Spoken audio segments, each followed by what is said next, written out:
Noon Eastern, I bring to you a short conversation with an expert or thought leader in the realm of innovation for the built environment. If we've never met before, my name is Jeff Echols. I am a senior advisor and the head of marketing for Shadow Partners. And this is our way of bringing you into our community. This is our way of advocating for innovation in the built environment by highlighting the work that some of our portfolio company founders are producing, by many in our network are doing to propel innovation for the built environment forward. One change that's coming for Shadow Shorts is that you will be able to enjoy these short conversations here as a live stream. But if you'd like to dig deeper, if you'd like to get into the conversation, we're going to start hosting Q&A sessions inside the Shadow community. And I'll tell you more about that down the road, but we're going to start hosting Q&A sessions with each of these people that I interview for Shadow Shorts, where you can get into the conversation, you can ask questions, and you can get answers to those questions from my guests on Shadow Shorts. So enjoy this conversation today. It's an Encore presentation with Rowland Hobbs. He's a co-founder and CEO at Stake, and we talk about a different way of looking at pricing in the multifamily market, a way that helps both the owners and operators and the tenants. Really interesting conversation today with Rowland Hobbs of Stake. All right, welcome back to Shadow Shorts. If you've never discovered us until now, my name is Jeff Echols. I'm a senior advisor and the head of marketing at Shadow Partners, and we're rolling out a daily effort, and there's maybe some caveats there along the way, but a daily effort to bring you what we know and who we know in the world of innovation in the built environment. And so today I am joined by Rowland Hobbs. He's a co-founder and CEO at Stake. And if I could summarize Stake, and Roland, you can correct me where I get this wrong, but it's fin-powered real estate platform on a mission to make renting financially rewarding. And I find that very interesting because we're not just talking about renters when we say financially rewarding. So first of all, thank you for You're joining welcome. me today for Shadow Shorts. Yeah, And of course. Happy to be here. yeah, it's great to have you here. One of the things when we were setting this up, one of the things that you said is I would love to talk about dynamic pricing. So tell me, what is dynamic pricing, and what does dynamic pricing mean in the realm of multifamily?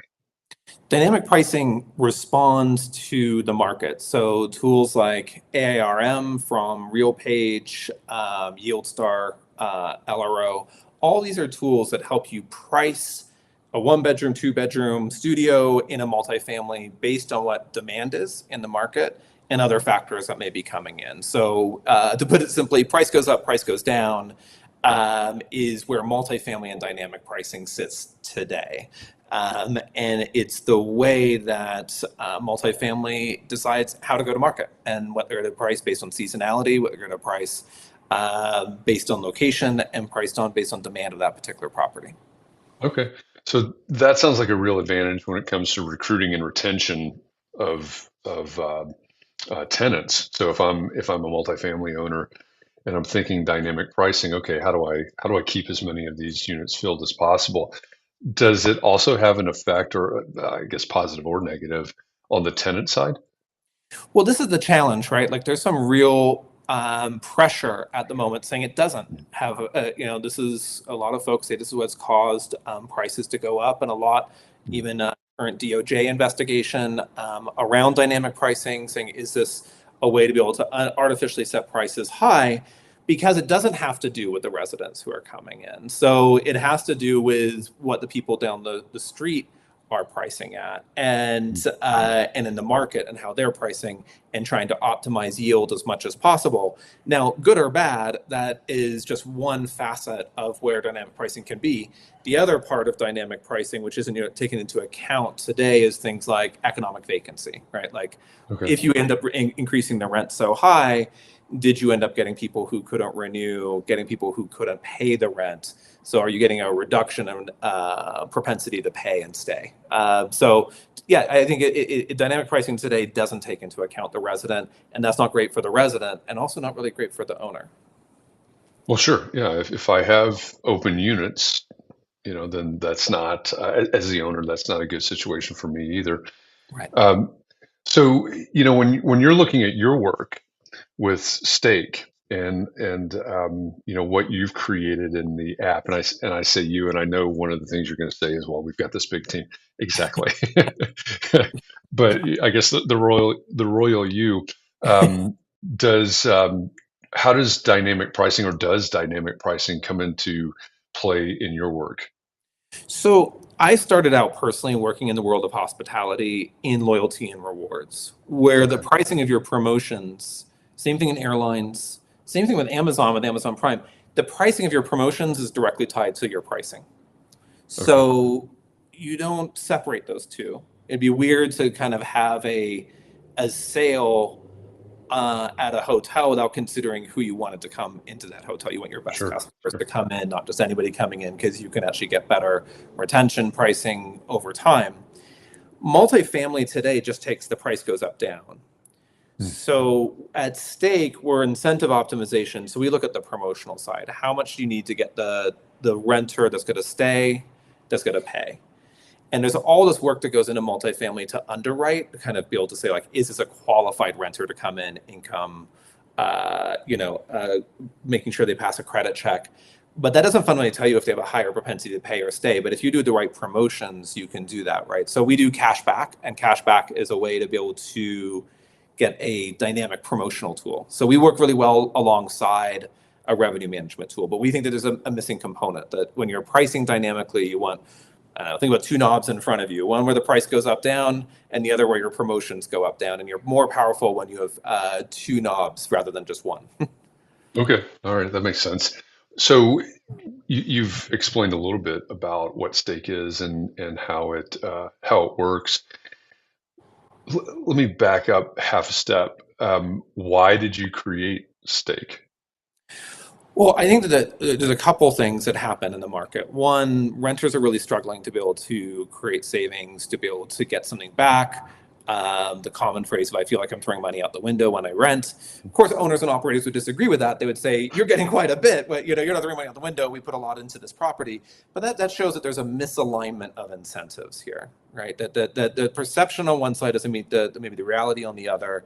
And so to me, that gets resolved with the right alignment of incentives, and being able to make sure that one side is being able to do well by the other side doing good. And you end up being able to make sure that they price their promotions correctly. Renters get more cash back in their FDIC insured checking accounts. They get access to a whole bunch of financial tools to help them forward on the thing that's the hardest, which is their largest payment every single month. And so to us, that mission of being able to help renters build wealth starts with being able to take on the most difficult thing, which is pricing. And if we're taking that on, let's take on all the money that's spent on amenities that doesn't have any data behind it, on promotions that have any data behind it. And let's power that with data so owners and operators can literally be able to optimize that in the right way, and renters get more money in their wallet. Yeah. And and so, back around, bringing it all the way full circle, I guess that also has a big benefit to the owners and operators, right? Yeah, well, that's what we if you have that second knob here for them, which is Mhm. like, hey, I want to be able to manage my delinquency, or I have no delinquency problem, but I really want to be able to manage my renewals because I really got, especially in the last couple of years, good price increase. So I want to keep people there. How are you going to do that? And there's so much guessing that goes into it today. So we provide a data-driven tool that says, hey, we're going to tell you exactly what your renters are going to respond to, how much cash back or how much incentive to give to get them to do what you need them to do. And now you have this other tool. So they're getting that all on a dashboard. It's very similar to AIRM or Yield Start, but it's designed for your promotions. So it's a similar way of being able to manage your promotions, but with data and with some predictability. Nice. And so, who do you work with now? I mean, who's your ideal customer, I guess? Revenue managers and asset managers. So the folks who are setting the price. And I think that a lot of times there's this disconnect, right, between revenue marketing and on-site operations, because we're really, when we talk about economic vacancy, which is all the things that happen that are, somebody didn't pay the rent on time, they didn't renew, it's this big bucket of economic vacancy.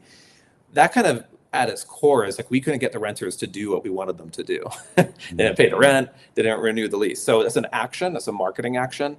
So I think that we're letting revenue managers get that connection over to empower their renters to solve for this whole NOI challenge that they have today. And of course, NOI improvements are really crucial in the current interest rate environment.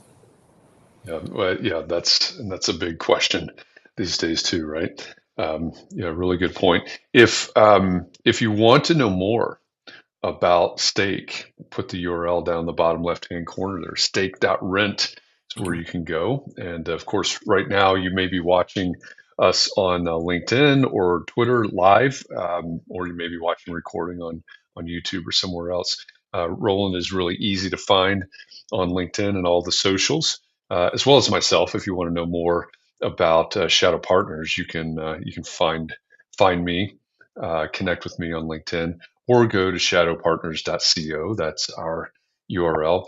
And I would say also, if these types of conversations intrigue you, we're 3 or 4 episodes in now to Shadow Shorts, which is, like I said, it's going to there are going to be some caveats, but this will become a regular series at noon Eastern, 9 Pacific. If these types of conversations about innovation in the built environment, hey, how do the economics of for rent multifamily projects work? How can we make it better for the owners and operators? How can we make it better for the tenants? You're going to see lots of these conversations about the future of built environment. Maybe it's fintech, proptech, other types of tech, AI, generative design. First of all, follow us and watch out for these Shadow Shorts. But second of all, consider coming to Atlanta in October to Shadow Summit. It's our 2-day summit that we're in our 7th year, I believe, for Shadow Summit. And these are the types of conversations, in-depth conversations about innovation in the built environment happen at Shadow Summit every year. We're putting together a great lineup, and it's a great place for you to immerse yourself not only in what has happened in terms of tech and innovation in the built environment through 2023, but also what to look out for, what to plan for, what to budget for in 2024. So how's that for a Shadow Summit commercial? But to wrap it back around to talk about dynamic pricing, Rowland, is there anything else that we didn't touch on that we should touch on? I think specifically for the owners and operators. I know your team is headed to a big conference here this week in Atlanta. So it's all in Atlanta. So everything's happening in Atlanta. You're not in Atlanta. I'm not in Atlanta. Neither of us are in Atlanta everybody right else now. is in Atlanta. Everybody else is in Atlanta. Everybody but us. So for everybody that's headed to Atlanta to talk about, the real estate world, is there anything that we need to touch on that we didn't when it comes to dynamic pricing? Look, I think right now, when you're looking at budgets, things are getting too broken out between amenities versus amenities that can actually help you outperform. And so I think that what happened in the up economy is a lot of money went into innovation, amenities, but these are really tough to be able to track. And so where you want to be able to move that to is, are these amenities actually helping you outperform? And a lot of times they're considered separate from your pricing tools or revenue management tools, but actually they should all be in the same bucket. Marketing should be a way that you can prove. I think we've learned that over the last 20 years, right? Everything digital is provable and can be trackable. And if it's your concessions, it's your promotions, it's your amenities, you should be tracking that right alongside your revenue management. All right, excellent. That's great advice and a lot of wisdom in that comment right there. Should be trackable, provable. All right, Rowland Hobbs, co-founder and CEO at Stake. Stake.rent is the URL that you need to find. Connect with Rowland on LinkedIn. Go to stake.rent and learn more about the Stake tool. And until next time, thank you for joining us for Shadow Shorts. Rowland, thank you for joining me. And thank you. This is fun. I love Shadow Shorts. Let's do more of them. We'll definitely do more. And for if you're wondering, if you're out there wondering what are shadow shorts, they're conversations like this with startup founders. We're going to have a series called Meet the VCs. We're going to do plenty of roundtables and fireside chats. So it's going to be a lot of different types of content that we'll bring to you every day at noon Eastern and 9 a.m. Pacific. So look out for the next shadow shorts. Again, Roland, thank you. I'm Jeff Yeah. Echols, and we'll see you again next time. Thanks, Thanks, Jeff. everybody. Yeah. Bye.